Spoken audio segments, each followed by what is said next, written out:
The King of Podcasts Radio Network proudly presents the Wrestling is Real podcast, because wrestling needs us. It's Summerslam weekend as we start episode 633 of the Wrestling is Real podcast. This is KOP. A lot to talk about tonight. Subpar WWE SummerSlam build versus the new Wrestling Alliance Worldwide Showcase. And so what I'm talking about is overall, when it comes to SummerSlam season, there are so many other headlines that are going on this past weekend that really just tells you the excitement and the momentum that a collective of forces, all geared to the same mission with separate goals in hand. The mission to raise each other up to a level of what will be legitimate competition for WWE. That's what's happening now. And this weekend was a great example. Next weekend will also be a great example. I mean, there's just, when WWE is not doing something for their weekend of the month to promote a big event or to have a pay-per-view, which includes possibly an NXT takeover when it's a special, one of the big four events. All of that. It really is apples and oranges. When you look at what's going on now, you look at the product that WWE is doing right now. They are, as I said, since the return to live crowds, which has been over a month now, we all said that I said it was going to be greatest hits, and they haven't disappointed. They definitely have the stars they want to push, and their methods and their machinations of how they want to go ahead and book, whether it's lazy or repetitive or broken record booking, that they're going to just constantly do. They just can't help themselves. They're not going to put any more extra effort into the middle of the storylines. And part of the thing, too, is that it doesn't help much for them to try to stretch out a storyline because they're not good at it. Unless it's the right people that they're going to push. Example, Shawn Michaels or Triple H versus Undertaker, Brock Lesnar versus Undertaker, John Cena versus The Rock. Those matches and those legendary stars, that will warrant an extra long storyline, which could be 3 to 6 months, very well played out, up to a year. That's what they're going to do. And so now, you look at apples and oranges. Why do I say that? Well, but regardless of what the IWC wants to think, there's a difference. What WWE is doing right now and what the new Wrestling Alliance of All Elite Wrestling, Impact Wrestling, the NWA, AAA, and New Japan Pro Wrestling. And who knows if other organizations might get brought on, because this association here, this alliance, they could take on other partners. Listen, Ring of Honor, Major League Wrestling, you know, you could see some of that, but actually Ring of Honor really isn't anywhere in the picture. And they should. They kind of are, but they should be more. And I just feel like sometimes with Ring of Honor, it's just because certain wrestlers are kind of able to go and work other organizations, but it's not at the behest of Ring of Honor. There's no relationship between Ring of Honor and them. But even though, when it comes to the U.S. tour of New Japan Pro Wrestling and what they showed at Emergence this past weekend, they were okay about. They didn't worry too much about it because of how things were set up. Resurgence, excuse me. Let me rephrase that. Resurgence. They had their show, and there was a package that was really well done talking about thank you for staying with us through the pandemic, and we're going to come back out and do U.S. shows again, just like we did at the Torch at LA Coliseum. And so you look at what they did and the associations they brought up with everybody. New Japan has been the force that has stretched out because they are trying to expand to the U.S. An American expansion was underway before the pandemic, and they're very much back on track to do that, which is great. Meanwhile, AEW has kind of played the same card that New Japan's playing. First of all, they're working with each other very well. And then it's branching out. So it's AEW and Tony Khan doing something that I don't know has been done like this, but it is a feeling of what the NWA system was for many years, pre-Crockett, where various stars would move over to other territories, other TV territories, if you will, because we're not regional anymore. They're all worldwide. So they're all worldwide territories with worldwide scope and worldwide coverage. They're able to go and broadcast in so many different ways. So they do it. And you look at the crossover of talent just this past weekend at AAA's Triplemania 29, Triplemania 29, and at New Japan Pro Wrestling's Resurgence. It was incredible what they did. And then even looking at what was done on AEW Rampage past Friday night. A wonderful start to their show. It was so damn fast and so damn packed. I really hope that show never goes 2 hours. And you couldn't do that show on, I don't know if you could do that show Friday night and make it go 2 hours. Right now, you want to have it there Friday nights and have that hour long right after SmackDown.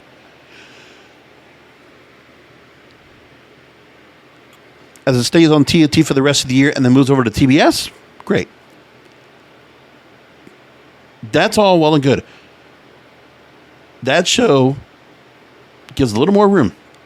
And, you know, it's going to be tough to try to make sure to keep up on that show, but it is so damn good and so worth watching.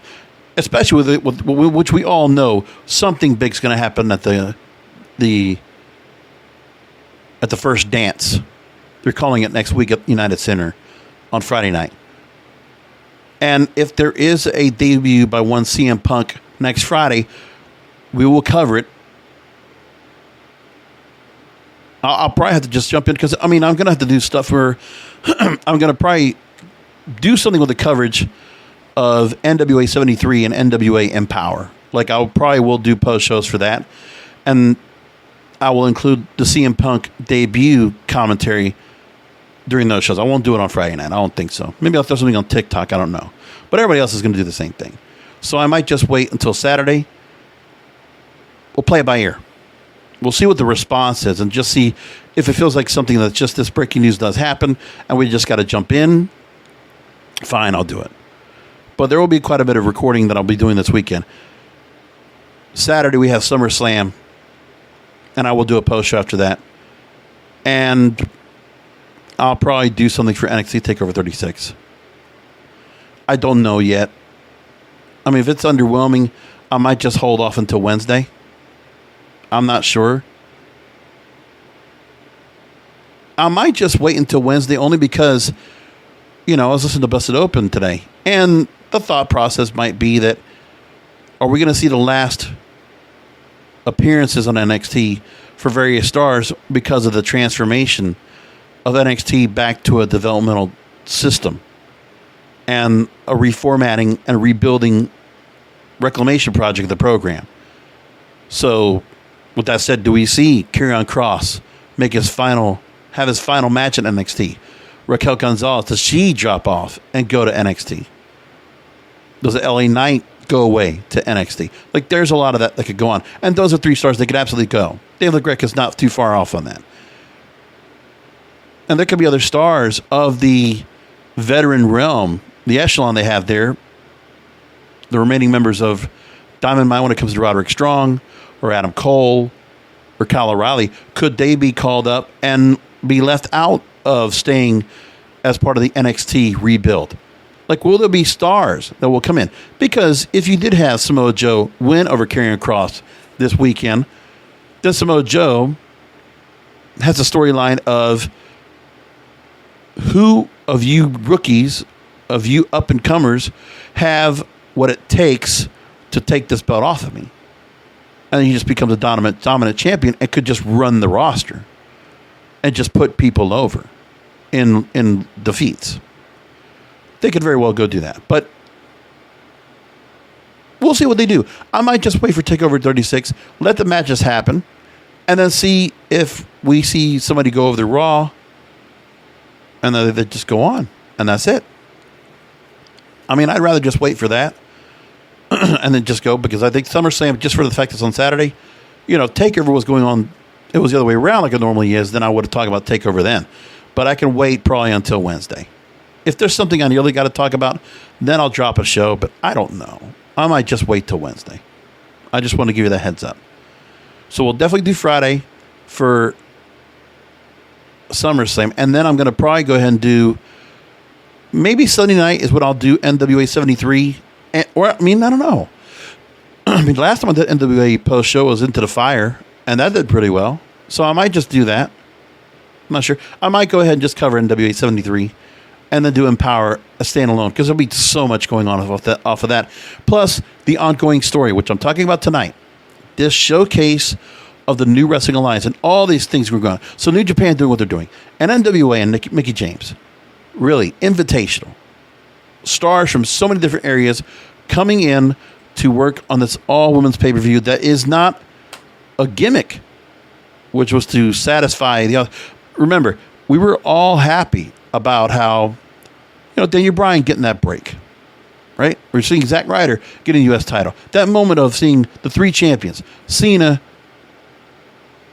Ryder, and Bryan, right?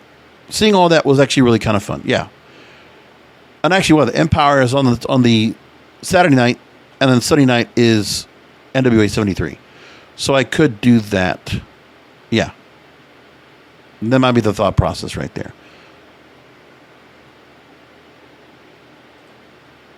And some very good cards from the NWA shows. We know that it's starting to look really good. So I'm enjoying where they're going to go with all this. This is going to be fun.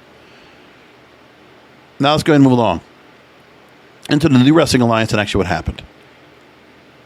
Of course, we're going to do a SummerSlam preview. It's only fair that we do that. But I want to make my point of the fact that much on my Broadcasters podcast, which I do on Thursday nights, if you want to catch that, I do it every week. Talk about the media. I talk about music, movies, TV, and radio, how it works for content creators, influencer marketing, things like that. If you're interested in putting audio and video up, doing your own podcast, doing your own webcast, if you're doing your own wrestling podcast and doing video content, if you are interested in other things going on when it comes to the music that's out there, new music or movies and the box office and the movies that are coming out and what's being done with those, television, new TV shows are coming up on Netflix or streaming, and what all the streaming services are doing behind the scenes, and radio, which was always my passion since I was a kid, and we're at where we are now. So on that show, I talk about how there is a mainstream culture and a counterculture. And there's always been that. So what everyday people, lazy people, just casual fans that might enjoy sports, might enjoy circuses, festivals, things like that. Your normal recreational fan that might be familiar with WWE. They might have watched, the dad and the mother might have watched Hulk Hogan or watch Triple H and Shawn Michaels and Bret Hart and all that stuff. And they might know what The Rock and Stone Cold Steve Austin and Goldberg are, right? Or they might know what Brock Lesnar or John Cena. They'll be familiar with some of them because they're in the movies that they watch. Or they hear about the wrestling all the time and they're like, oh yeah, WWE, that's wrestling. Well, there are those in your regular run-of-the-mill mainstream audience. WWE is programming to them. They are not in what shape whatsoever. They are not programming to fans like me or the internet wrestling fans, the die-hard hardcore fans like you. Even the purists, even the ones that are loyal to WWE because you've grown up on it, you think you can't say anything wrong about it, and damn AEW fans for saying something back. And you know what? You can't say shit about us, you AEW fans, but we can shit all over your product and everybody else because we're the best. We're the major leagues. We're number one. That's the mainstream culture. I don't call it a sellout culture. I just say it's like the big corporate, bloated entity culture because they are. They're the big corporate, publicly traded company. Out of respect, they do amazing work to do what they do to make themselves such a successful company that makes billions of dollars every year, you can't deny what they've done. And just in the last couple of years, you cannot deny Nick Khan and what he has done with this company. And that's why you might see some of the changes that are going this direction, because that's what it is. And there is a story I do need to bring up here that will be very interesting when it comes to Nick Khan, because I want to bring this point across as well. Because of the fact that the counterculture, because of the fact that Nick Khan and the team at WWE have done what they've done to truly, they might have allowed a little bit of the crossover culture, the counterculture. NXT was meant to be counterculture. That was their answer to counterculture. That was their answer to present shows like every other wrestling company that is relevant. Present a show that would be similar to what would be better than TNA, better than Ring of Honor, better than MLW, better than NWA. I mean, that's what they were trying to do. Better than Lucha Underground. That's what the intention of the show was. Okay, sure. And they did that. But as we said with NXT, it was a loss leader. Except for the fact they got the broadcast deal just for the sole purpose of going after AEW. Well, they did it. And sure, they might have succeeded. They could have succeeded. There was, I don't know if that was the plan, if they thought that was going to happen, but they were able to go and convince their partners at NBC Universal to go ahead and allot another prime time slot on USA Network for another wrestling show, which in the scope of things for USA Network, when they lost SmackDown, the fact that they have another WWE show that was going to be pretty good and give us an audience, sure, we'll take it. Live programming? Sure, let's take it. Now, as we know, NXT, now that we're going back to the original format, we're going to start taping shows again. And they're going to be taping shows because they're going to have younger stars that are going to be green, and they're going to be able to cut out some of the irregularities, some of the imperfections of their craft. Since you will not have live the stars that are such stable workers, workhorses, good hands in the ring. You're not going to have as many of those in the ring, so you're going to have to do something else. And then you're going to have to do quite a bit of post-production in order to make everybody look good, like they did before. And that's good.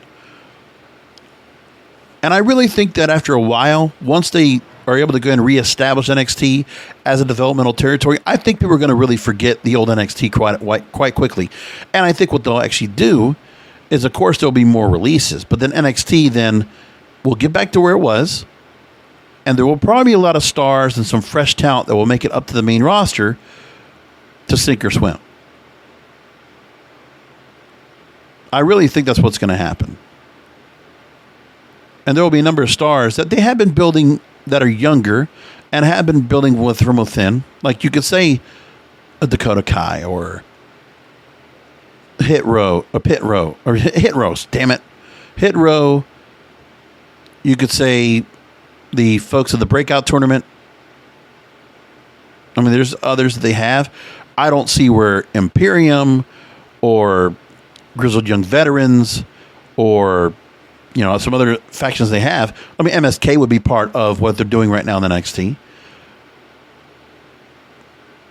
They would need to find somebody else to go and replace Samoa Joe if Karrion Kross is leaving to go after and try to become NXT champion. They're going to have to find who's going to be that next person that rises up to be at the level. Women's title, they're going to have some names around there to work off of.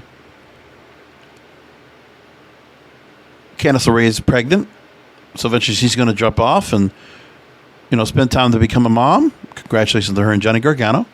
So the Indy Hartwells of the world, or the Jessica Mayas. I don't know if Frankie Monet stays around NXT or they move her up. I think they could definitely move her up. And there's a lot of others that they could just say, okay, let's start showcasing all these NXT talents. Let's see what they sink or swim. We're going to just move them up. We're going to give them a chance. We're going to try them out on the main roster. And they could just be used as squashes, or they might get a chance to get something off the ground. They might not all be Bianca Belair or Riddle or Keith Lee or Karrion Kross. Quick comment about Keith Lee. Very unfortunate about his medical situation. And the fact that he has gone through so much. And we now have some clarity as to what happened to him. You know, it is a personal thing. I wouldn't have wanted to worry about what he had to say. Like, I'm not a person that needs. I'm a schmuck. I mean, I don't need to be understanding. Like, I need to go and get some closure. I need some clarity. Keith Lee, you need to tell me why you left. Why did you go away? No, I don't need to do that. He's a big boy. He has his reasons if he has to be stepping down. You have to step away because he has to take care of himself, whatever it might be. It sucks that he went through what he went through. I'll say that for sure.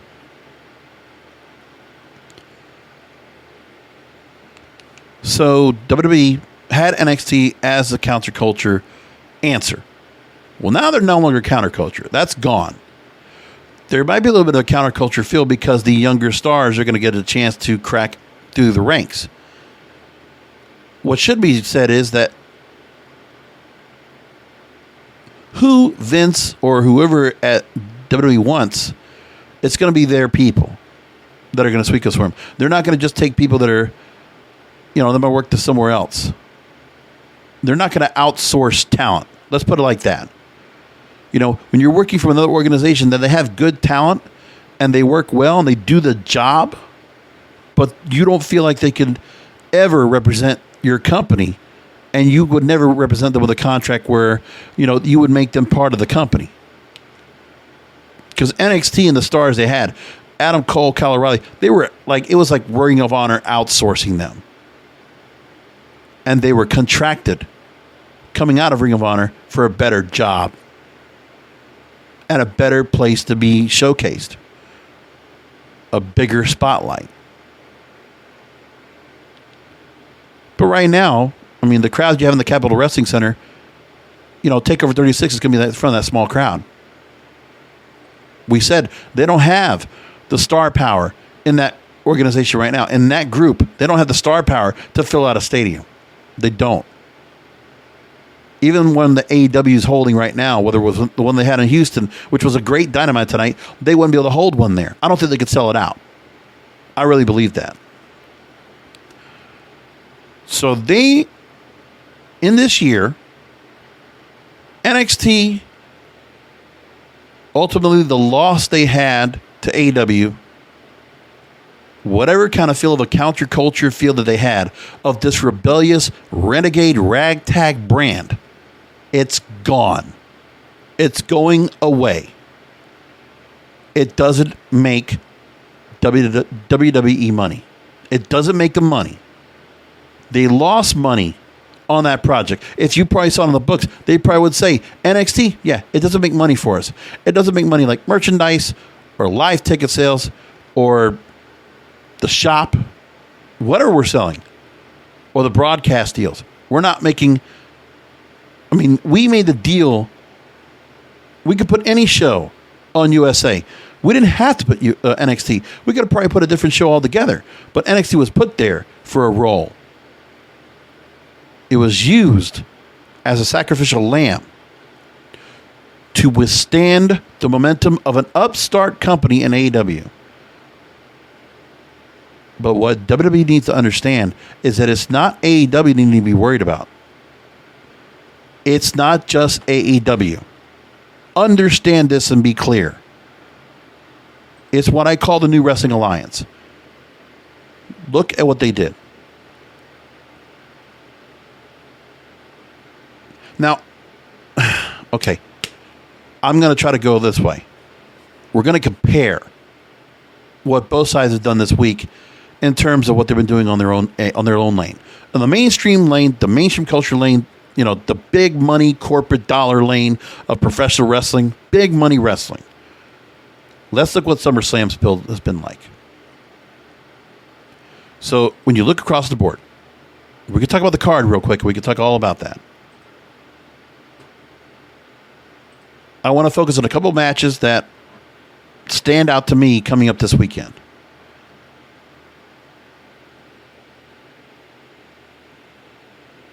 we know that WWE coming back with live crowds, they had to build a solid SummerSlam. They put themselves on the line because they needed to sell out Allegiant Stadium. They decided for SummerSlam, they picked a big fucking house to fill. Allegiant Stadium is a brand new stadium. This stadium could have been used for WrestleMania. And they could do that someday. This is a Nick Khan thing. He is the one that was, because he worked in Vegas, spent a lot of time there, doing a lot of promotions of sports, boxing and MMA there. So his relationships with whoever it was right there at Allegiant Stadium, the new Oakland Raiders Stadium, this big monster of a football stadium that's going to be showcasing, and this is where WWE right now, if they go to Vegas, I mean, it's going to be a hell of a crowd. You're talking about the Mecca. I mean, what an entertainment capital to be at, to go ahead and hold this event. WrestleMania could have very well held this event. And of course, they had events before. I believe they had one in Vegas, right? No, I don't know if they did. I forget. I'm pretty sure they did. I can't remember. Don't quote me on it. Just, if I said it wrong, just leave it there. Don't try to correct me. I probably said it wrong. But either which way, the fact they're in Vegas, this relationship was made, and the pressure to fill that stadium out.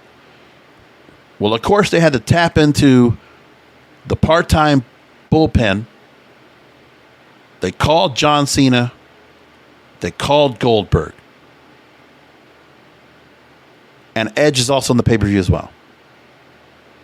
Like, you're going to have some star power there of legendary proportions. You got an Attitude Era star, who was not Attitude Era necessarily, but he was part of WCW, the Monday Night Wars era. John Cena Edge had been of the era before, the Ruthless Aggression era of the 2000s and 2010s. And they're all back over here. And there's a showcase, you could say also, of stars that have also been around for a long time that, are finding their spot towards the main event and have tasted main event success and glory in Drew McIntyre and Bobby Lashley. And then you have stars that have been around since the NXT days that have been of the last real momentum push of this company when the Wyatts and the Shield were around. Because you also have feature matches with Roman Reigns and Seth Rollins. On the women's side, you definitely have some pretty good feuds to work off of. Let's talk about it. So, okay. The women's matches, let's talk about that first, because that's really what gets to me. WWE hates to take time to tell a story. But then again, they cannot keep a storyline compelling enough between the start and the payoff finish. And sometimes that payoff finish sucks. They give us a payoff. Could be a payoff we don't want to have happen, but they do it anyway.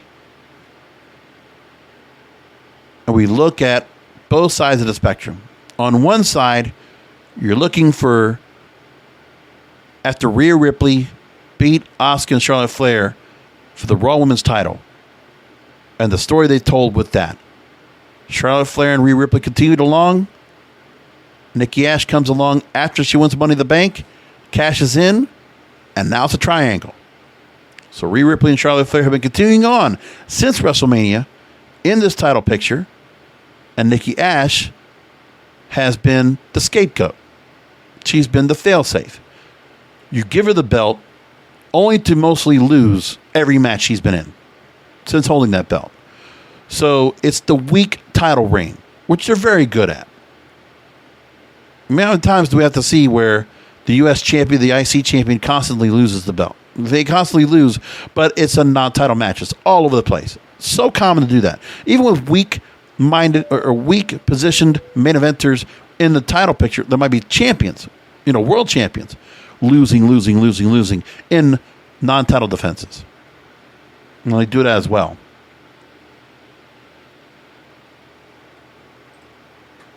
So Nikki A.S.H being brought into this, everybody's kind of upset about. I mean, you did create Nikki A.S.H a chance to elevate this character that is kind of like their answer to, trying to get another child-friendly star like Bayley again. Like, I get why they're doing that. That's really what the push is for, is because they're hoping there's a lot of young girls that would just like the butterfly and the whole superhero outfit, and that'll really just resonate well.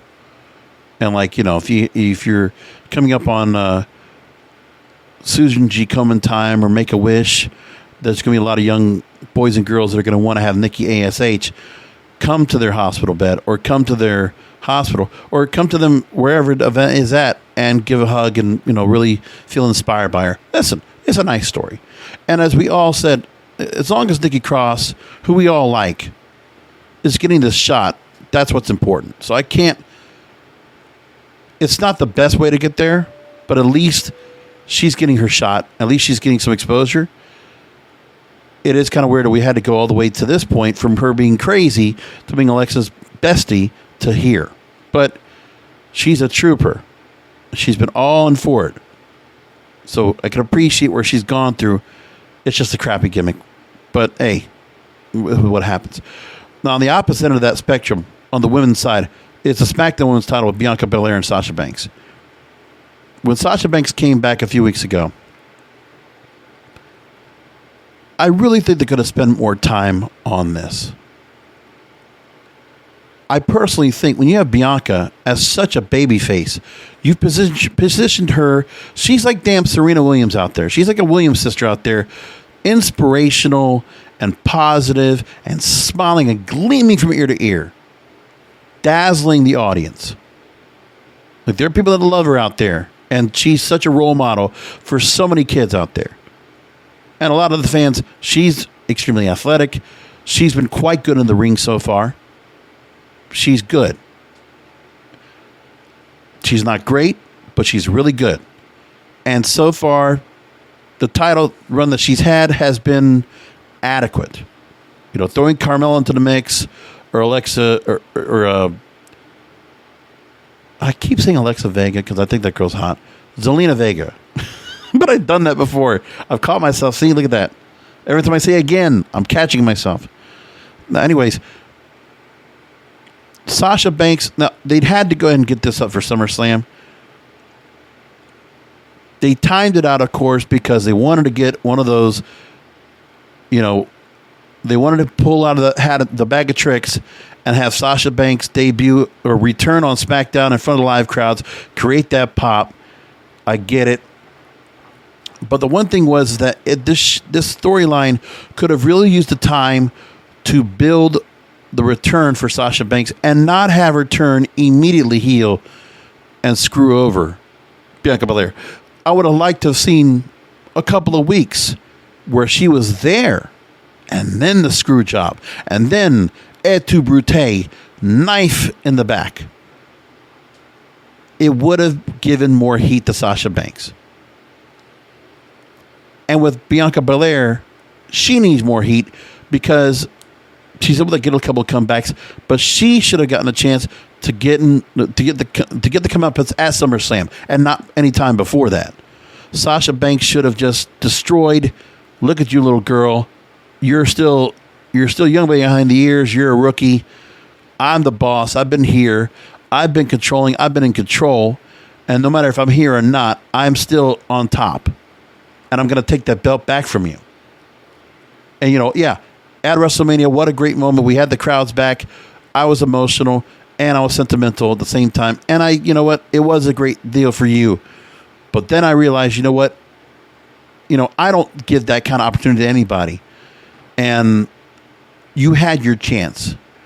And you got to run with that belt. And I don't think you did well with that belt. I think somebody else that deserves to be champion. I want my rightful place as the queen. I want my rightful place as the boss. Look at my rings. Look at my hand rings. Look at my gold knuckles. You're telling me that you should be the champion? Look at me. I'm the boss. I'm the best here. You could be the EST, but I'm the BOSS. I would have preferred that. Really build that heat up. But this company, they don't have the patience to do it. nor are they going to take the time to be intricate. They're not going to be detailed on it. They gave us, nevertheless, a satisfactory build for their match. And yes, we can go ahead and consider the fact that we already had a build up to the WrestleMania match, so a rematch probably doesn't need as much of a build. But I think you could have stretched it out and make it something more compelling. Because the one thing you could have done for a couple of weeks is put that seed of doubt and say, Sasha's going to screw Bianca again. She's going to do it. Just watch. She's going to do her. They did the same thing with Randy Orton and Riddle. They made it, the instant gratification. You couldn't have had Randy just kind of hold off, and then hit the RKO. But they did what they did. It doesn't make much sense. But you could stretch out and build that heat. That's something that the other organizations are doing. AEW is incredible at building up heat and stretching out a storyline. Look at the damn Chris Jericho MJF feud. Everything going back to Inner Circle, and then just the screw job of MJF turning against the Inner Circle. The pinnacle, the formation of it. And then leading up to this 5 labors of Jericho in the same format that he did it to Cody. And MJF wins.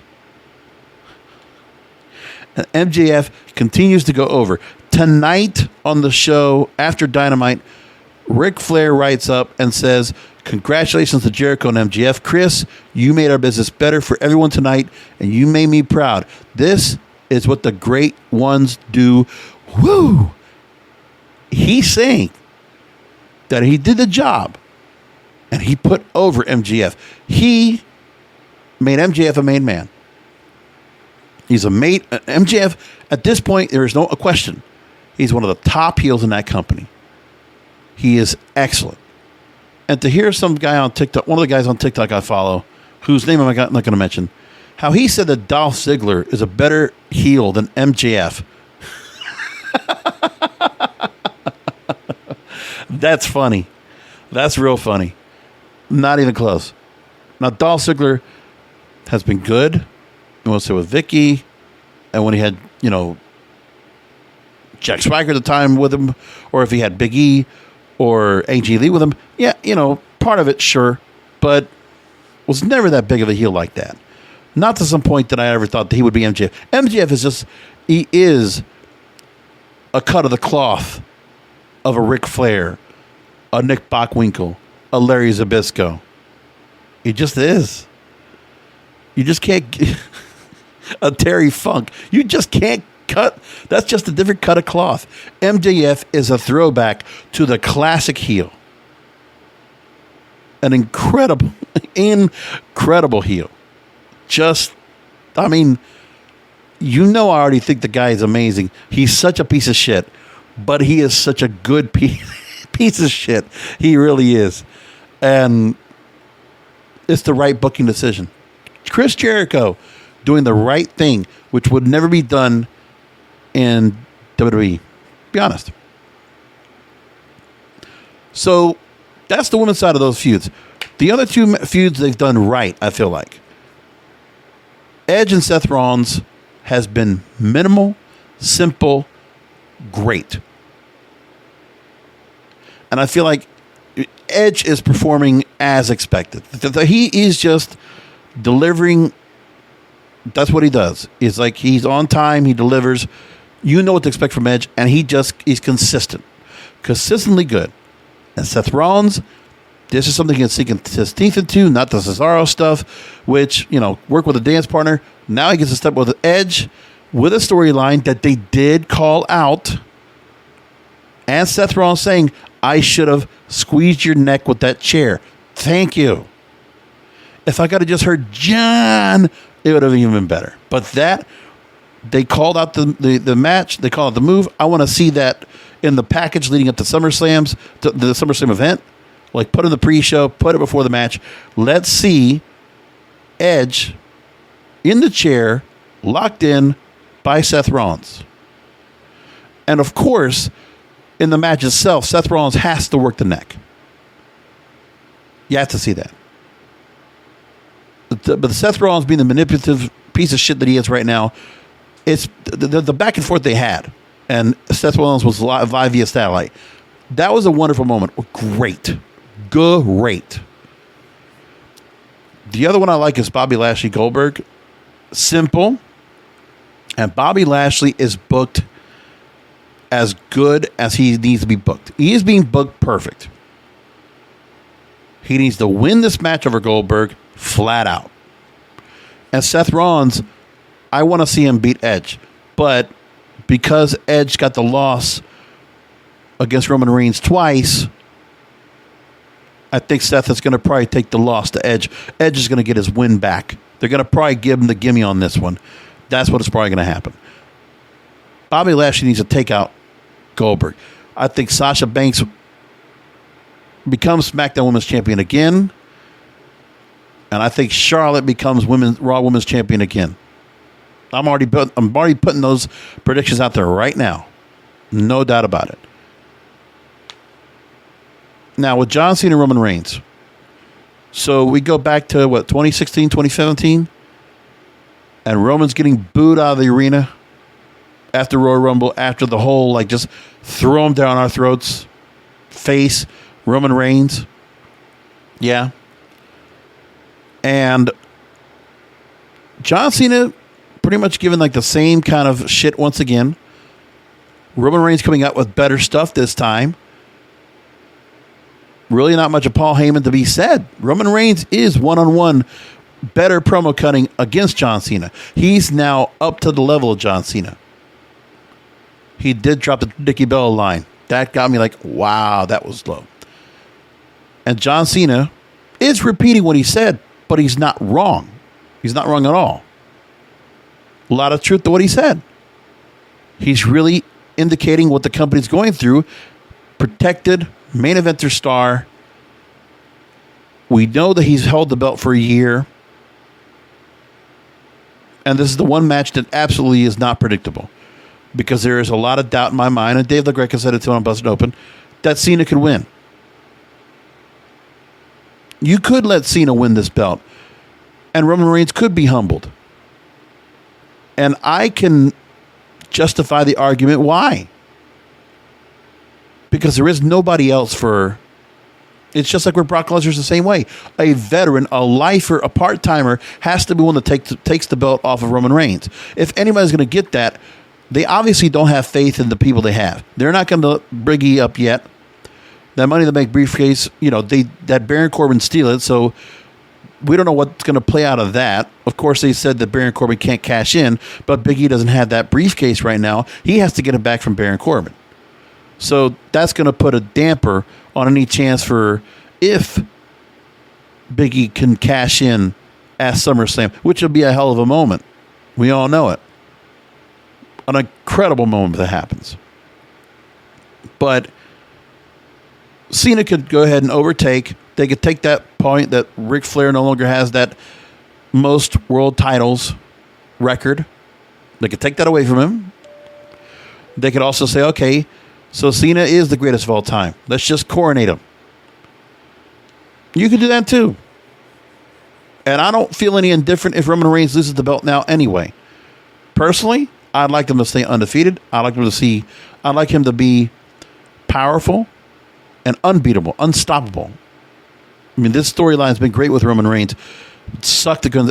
It would be okay if he did get humbled and he had to find his way back. And you could see the storyline with him and Cena. Sure. Of course they have to rematch. So you could go for that. And who knows what Cena would do? Could he open challenge again? Could he let some other people get the rub?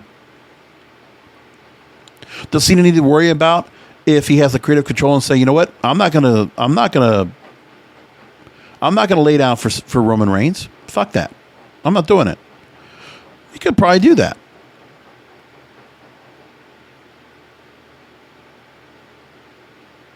So John Cena in the promo last week on SmackDown exposes the protection racket of keeping Roman strong as a top guy while isolating everyone else.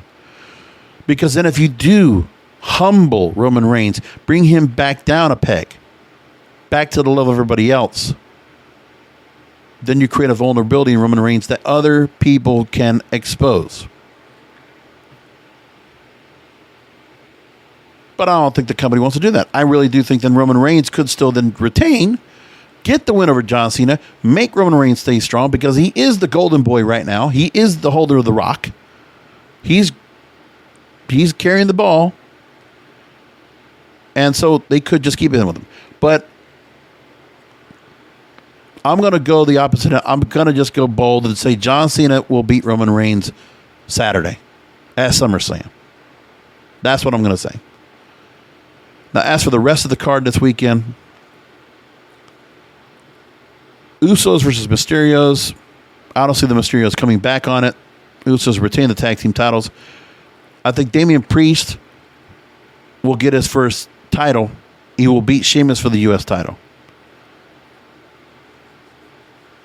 I think that Seth Rollins will beat... Well, I think Edge will beat Seth Rollins. They're going to give him this win back. Jinder Mahal versus Drew McIntyre. Veer and Shanky are banned from ringside. That's Jinder's goons. Oh, man. Yeah, Drew's got to win this. They built him so strong. It's going to look bad if Jinder Mahal takes the win. Raw Tag Team titles, AJ Styles versus RK Bro, Riddle, and Randy Orton. RK Bro wins. Why not? And so far, Omos has not moved the needle yet on the spotlight he was given at WrestleMania. And I should talk about that, about the stars that they put a spotlight on. So Braun Strowman's been gone. Bianca Belair has succeeded to a point. I think she's elevated herself. Omos has really not made much of a difference. And that's it. And Riddle has definitely moved up. Damian Priest, he's kind of just stagnant because they also took some time to take him off TV for a while. And Alexa Bliss versus Eva Marie. This has to be a match you're just throwing in the middle to kind of just throw a damper into things in between championship matches, like towards the end, kind of the bathroom break before say like Edge and Seth Rollins and Reigns and Cena. Like that's where that match gets placed next to the last. And Alexa Bliss wins in in a squash. And what I think will happen is I think she will probably do some voodoo magic to make Doudrop probably splash on Eva Marie, and that's enough for Alexa Bliss to win. And the doll has something to do with it. Lily will have something to do with it. Watch. Just wait and see. So that's where it is right there. As for NXT TakeOver 36, I want to just say this. So, Karrion Kross versus Samoa Joe. I think Samoa Joe wins, and Karrion Kross is moving up to the main roster permanently. Walter will beat Ilya Dragunov. I think Dakota Kai will beat Raquel Gonzalez in some way, shape, or form. $1 Million Championship if Grimes loses. Ted DiBiase becomes Knight's butler. And the Cameron Grimes wins. LA Knight will move up.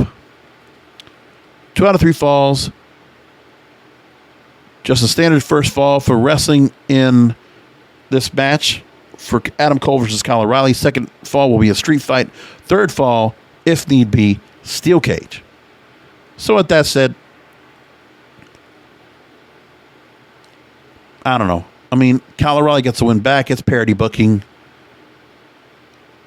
And maybe Kyle O'Reilly takes the win and Adam Cole moves up.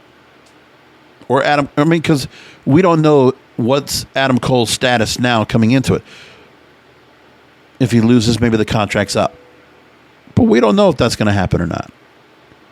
But I'm going to say Kyle O'Reilly takes the win. And dominates Adam Cole.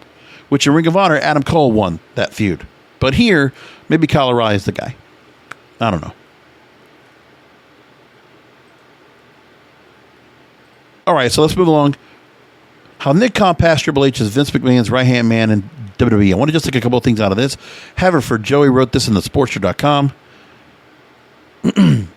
So you talk about who Nick Khan is, the cutthroat mentality, and the landscape has changed with WWE because of Nick Khan's influence more than anyone else to work purely on the business side of things. He does not have input in booking the shows, but he is privy to knowing contracts of towns along with their impact on the company. The past few slates of massive cuts received negative attention from fans. His job is to create profits for WWE, and he took aim at the bloated roster that came from the company trying to hoard all the top talents following the brand split.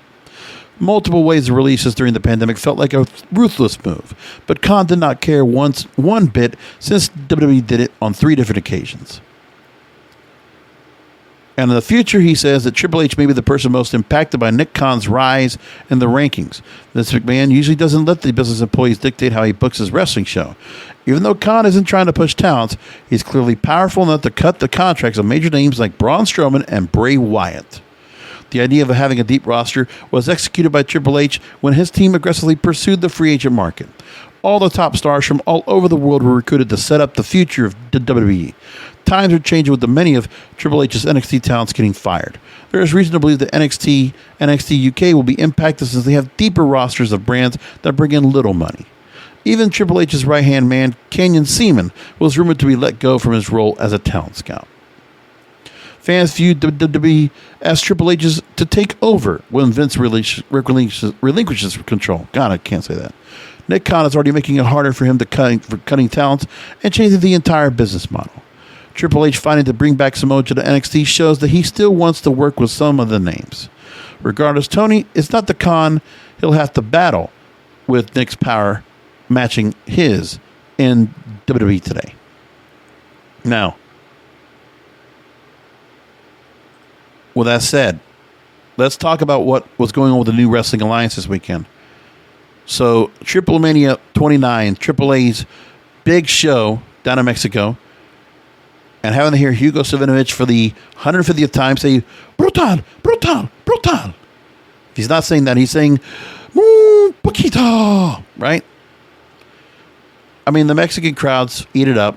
Can't deny it. It was a great look at that arena, by the way. Arena Mexico looked fantastic.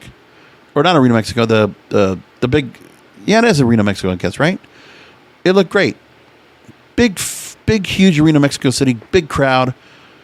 Diana Purrazzo wins the Reina de las Reinas. She wins the women's title there. Lucha Brothers, Brian Cage, Black Taurus, Kenny Omega. Kenny Omega defending the Mega Championship against Andrade in a hell of a match.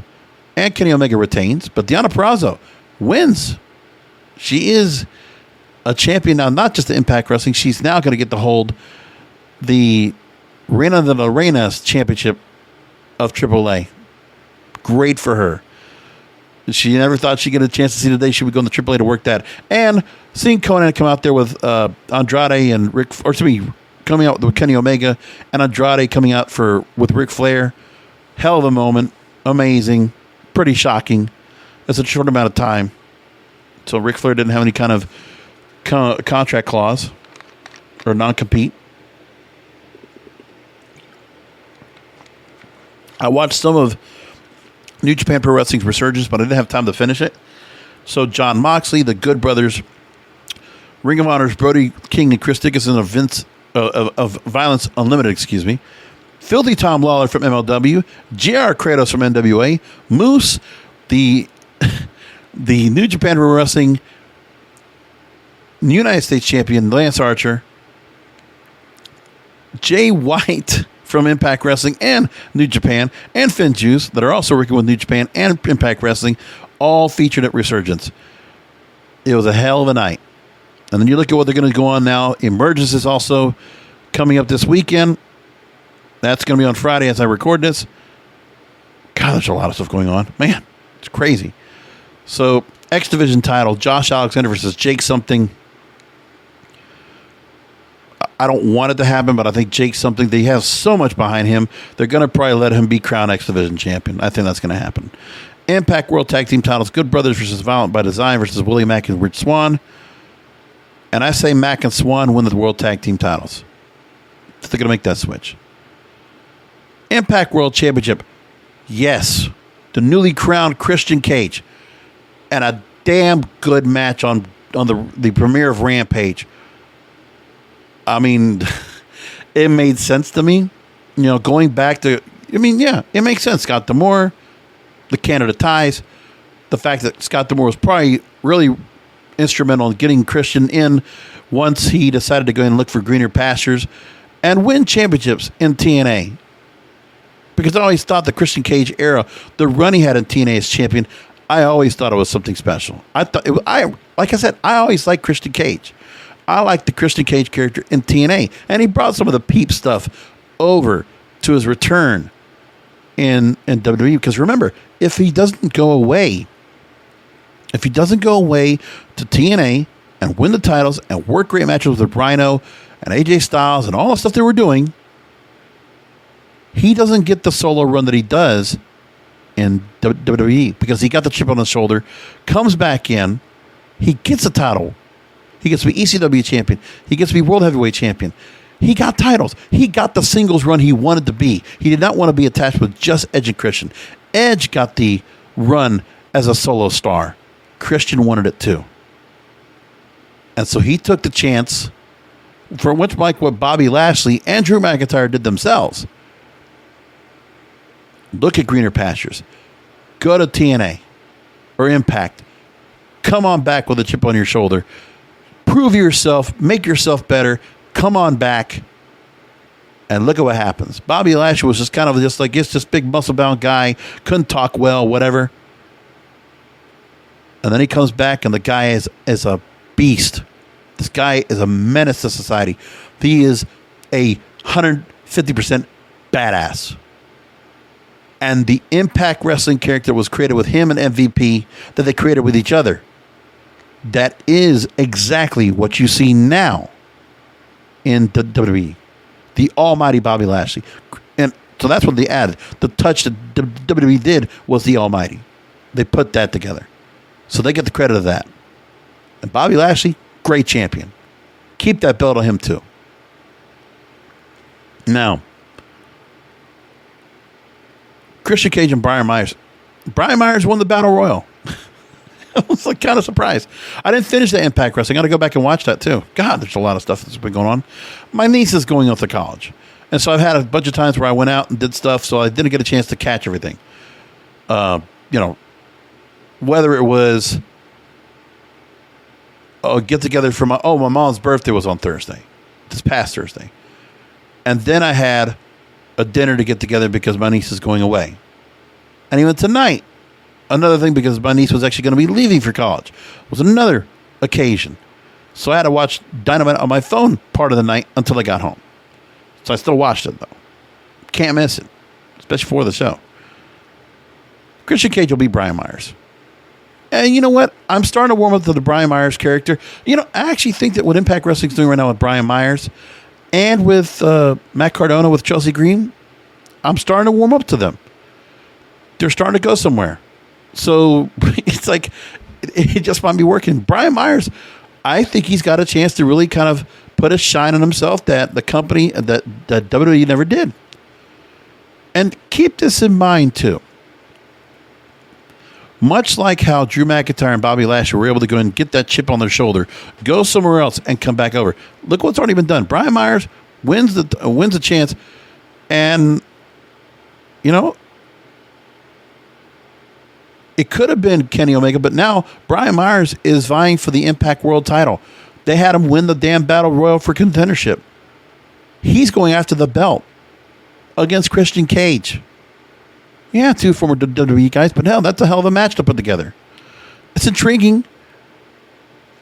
What happens down the line if Brian Myers or Matt Cardona, they reestablish themselves? They take that stigma off of being Zack Ryder and Kurt Hawkins. They get that stigma off. And what if they get the chance to get called back over? Hey, we want to bring you back in a couple of years. They could do exactly what they did with Bobby Lashley and Drew McIntyre. Like prodigal sons, come back to Vince. In a couple of years. Don't deny me. Don't discourage. It could happen. If they do well here. And it's pretty obvious. Look at Matt Cardona. Amazing heat against Nick Gage at GCW. Homecoming. Shit. People still talk about it. And, Matt Cardona's been around. He's been doing stuff here. He's been in Impact Wrestling. He's been a very interesting character. And now, here we go. Brian Myers. It's incredible. So you got that to deal with. Then Moose versus Ace Austin versus Chris Sabin versus Sami Callihan. Number one contender match. So I'm guessing this is the number one contender match for the damn Impact World title. Okay. I'm going to probably guess that Sami Callihan wins it. I would like to see... Well, actually, it should be Moose. I'm going to take Moose to win. Because maybe his chance to go and come back into it again, but that's going to be a hell of a match. And Steve Maclin, by the way. Steve Cutler against Petey Williams. Interesting match there. I'll take Steve Maclin because they're building him up pretty big. That's a pretty good show this weekend. Impact Wrestling Emergence. And like I said, look at all that crossover of talent. Incredible.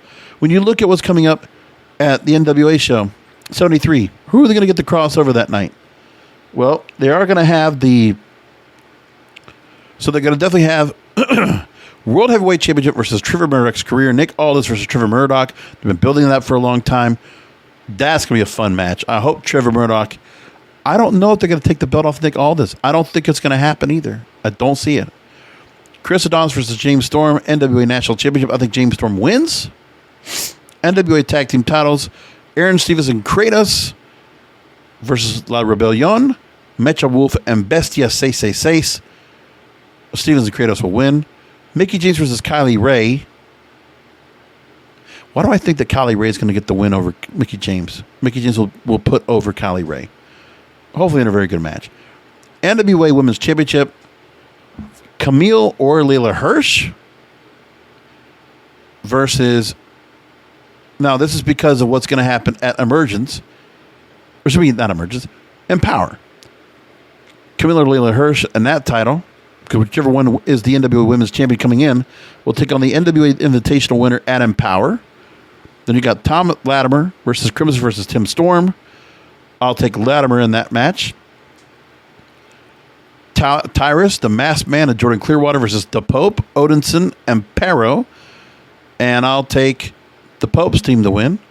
And there will be a 12-man battle royal to be determine the next contender, number one contender for the NWA National Championship. And then as for Empower, which is next week and next Saturday, at the Chase Park Plaza, St. Louis, Missouri, NWA Women's Invitational Cup, Tootie Lynn, Jimmy Senegal, Chelsea Green, who is Impact Wrestling, Lady Frost, Debbie Malenko, Bianca Corelli, Masha Slamovich, Genocide, Thunder Kitty are all slated to be in that. Deonna Purrazzo, the Impact Knockout Champion, will defend her title against Melina at Empower. So I'll say Deonna Purrazzo wins. Camille versus Layla Hirsch. Layla Hirsch representing AEW against the NWA Women's Champion Camille. Camille takes the win. Then you have a Tag Team Championship Tournament. Interesting names we got here. The Hex, which is Alisa Kay and Marty Bell, back together. Heel on Heels, Sahara 7 and Renee Michelle. Red Velvet of AEW fame and Kylan King. And the Free Babes, Miranda Gordy, Haley J, and Jazzy Yang. All in the championship tournament. Sounds like fun. And there's going to obviously probably be some surprises thrown into the mix. Probably some people are going to come on board and be like, whoa, what happened here? So, looks like a fun pay-per-view. I'm looking forward to all of this. So we got Impact Emergence. As I record this show, it'll be Friday. Then Summerslam on Saturday. So I will talk about Impact Emergence. I'll make some comments about that after Summerslam. And as for TakeOver 36, so expect the show Saturday night. And as for TakeOver 36, if it warrants, I might drop a post show in, but most likely I will probably table it to see what happens with the NXT stars if they make their way into Raw and bring that up, and also talk about the fallout of SummerSlam on next week's show. I think that's what we're going to do right there. I've enjoyed myself. This has been so much fun. Another jam-packed week of wrestling here on the Wrestling Observer Podcast. Come back here for another post show coming up after SummerSlam and Emergence right here on the Wrestling Observer Podcast, because wrestling needs us. Thank you for listening to the Wrestling is Real podcast. You can find all previous episodes at wrestlingisreal.com or subscribe to the show on all major podcast outlets, including Apple, Amazon, Google, Spotify, and iHeartRadio. Follow the King of Podcasts on Twitter, Facebook, and Instagram at King of Podcasts, and search King of Podcasts on YouTube, or type youtube.com/JBRASCO951. This has been a presentation of the King of Podcasts Radio Network.